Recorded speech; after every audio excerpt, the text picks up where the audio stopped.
안녕하세요. 7월 9일 화요일 큐티 가이드 시작하겠습니다.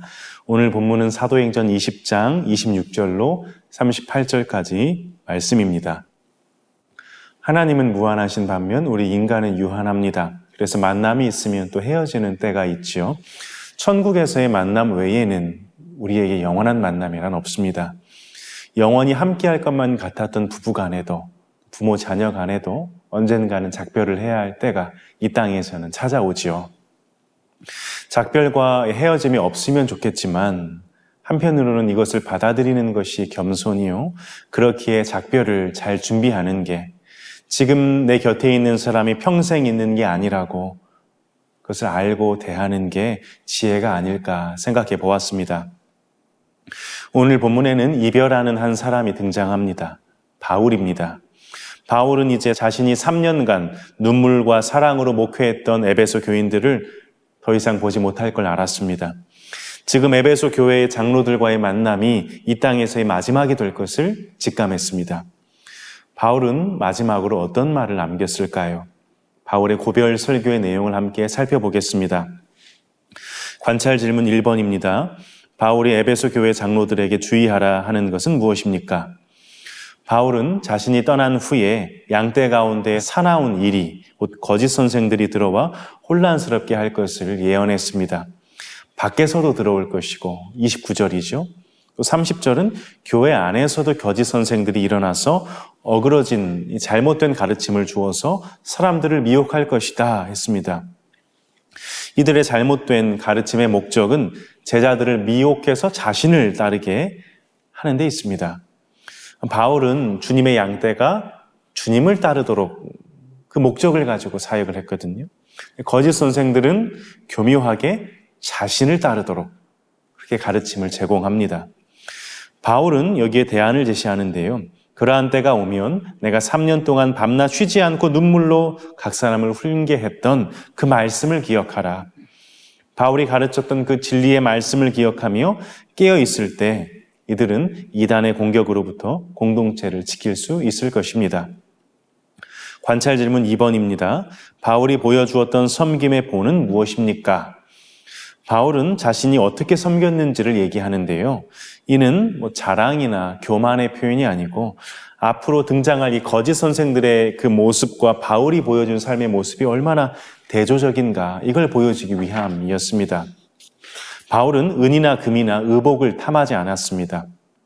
이는 앞으로 나올 이 거짓 선지자들이 사리사욕으로 가득 찬 사람들일 것이다, 이런 걸 염두에 두고 한 표현입니다. 바울은 사람들의 물건을 탐하기는커녕 자신에게 주어진 정당한 권한조차 사용하지 않았습니다. 이 복음을 전파하는 자는 복음을 받는 사람에게서 지원을 받을 권한이 있음에도 스스로 바울은 이러한 권한을 포기하고 몸소 땀 흘리며 일해서 자신의 필요를 채웠습니다. 바울은 남의 것을 탐내기는커녕 오히려 자신과 함께한 자들의 필요까지도 채워주었습니다. 그렇게 사역을 했습니다. 관찰 질문 3번입니다. 바울의 말이 끝나자 에베소 교회 장로들은 어떻게 반응합니까? 바울은 설교를 마치고 장로들과 함께 기도했습니다. 장로들은 모두 함께 크게 울면서 바울의 목을 껴안고 한 사람씩 돌아가며 입을 맞추고 슬픈 작별을 고했습니다. 이제 바울이 떠나면 이 땅에서는 육신으로는 서로 볼 수 없을 것을 알았기 때문에, 또 바울이 가면 그 당할 고난들, 참 그 앞에 근심하면서 울면서 이별을 하고 있습니다. 연구와 묵상 4번입니다. 바울이 자신이 보여준 섬김의 도에 대해서 자세히 말한 이유가 무엇인지 묵상해 봅시다. 바울이 자신이 보여준 그 섬김의 도에 대해서 자세히 말한 건 당신들이 알아주지 않았지만 나는 이만큼 했습니다 라든지, 혹은 나 같은 사역자는 없습니다, 이런 자랑이나 교만의 표현이 아니었습니다. 사랑의 수고가 따르는 건 당연한 일이고 바울은 자원해서 이런 사랑의 수고를 감내한 거거든요. 그럼에도 앞으로 사나운 이리와 같은 거짓 선생들이 나타나서 이 양떼들을 잡아먹으려 할 것이기 때문에, 거짓 선지자들이 올 것이기 때문에 자신이 복음 전도자의 표본이니 이것을 기억하고 분별해내라 하는 거예요. 열매로 그들을 알리라 하는 말씀처럼 이러한 삶의 열매가 없거든 경계하라 하는 것입니다. 마지막 적용 5번입니다. 나는 어떻게 지체와 교회를 섬기고 있습니까? 온전한 섬김을 감당하기 위해 결단할 것은 무엇인지 생각해 봅시다. 세상 나라와 하나님 나라는 참 다릅니다. 세상 나라는 1등이 되라고 가르칩니다. 큰 사람이 되어서 남들의 섬김을 받으며 살라고, 그게 성공한 인생이라고 말합니다. 하지만 예수님은 다른 사람을 사랑으로 섬기는, 그 섬김으로 인하여 얻어지는 그 기쁨을 발견하라고, 그 섬김의 기쁨을 아는 자가 성공한 자라고 말씀하십니다. 여러분에게 주신 좋은 것들, 물질과 재능과 은사와 건강과 그 모든 것들 섬기라고 주신 것이니 그것으로 형제를 섬기라고 주님 말씀하십니다. 우리 주님이 몸소 그런 삶을 사셨죠.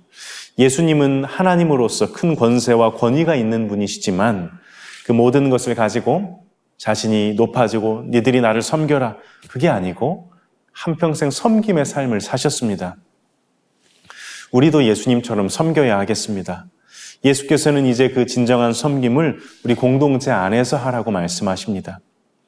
높아지긴 쉬우나 허리를 굽혀 낮아져 섬기기란 참 쉽지 않습니다. 하지만 진정한 성령의 충만함은 우리의 허리를 낮추어 섬기게 합니다. 이러한 순종이 있을 때 겸손하신 주님의 삶이 내 안에 이루어지는 진정한 복을 경험하게 될 것입니다. 우리는 세상과 같이 나의 이익을 위해 타인을 도구로 이용하는 게 아니고 오히려 지체들을 위해서 내가 낮아지고 지체들을 위해 내가 기꺼이 손해볼 수 있기를 도전합니다. 그런 공동체는 참 행복할 것입니다. 두 아이를 양육하면서 느끼는 것들이 있습니다. 부모가 되기 전에는 제가 굳이 포기하거나 손해를 봐야 할 일들이 거의 없었습니다. 그런데 아이가 생기고 아빠로 살면서 포기해야 되는 것들이 많이 생겼습니다. 시간이 흐르면서 느끼게 된 것 한 가지는 제가 가정에서 이익을 보려고 하면, 더 쉽게 얘기하면 제가 가정에서 편하려고 하면 가족이 웃지 못한다는 거예요. 예를 들어서 제가 퇴근해서 집에 들어가서 나 일 많이 하고 왔으니까 밥 차려 오세요.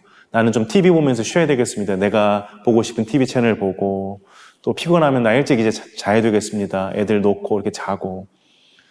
그러면 안 되죠. 우리 주님께서 가장 낮은 곳으로 오신 것처럼 제가 가장 낮은 곳에서 섬기고 내가 손해보고 나는 없고 나 하고 싶은 것, 나 쉬고 싶은 것 있어도 내려놓고 어찌 보면 내가 손해를 자처하니까 어느새 가족들이 웃고 있는 거예요. 오늘 사랑하는 가족과 또 교회의 지체들을 섬겨보시면 어떨까요? 내 이익과 나의 뜻을 위해 이들을 희생시키는 게 아니고 내 뜻을 관철시키는 게 아니고 이웃과 지체들의 이익을 위해서 나를 깨뜨려서 섬기는 우리를 통해서 우리의 자원하는 섬김을 통해 사랑의 수고를 통해서 오늘 우리 가장 가까이에 있는 사랑하는 가족들과 이웃들과 교회 지체들의 입가에 미소가 지어질 수 있기를 간절히 소망합니다.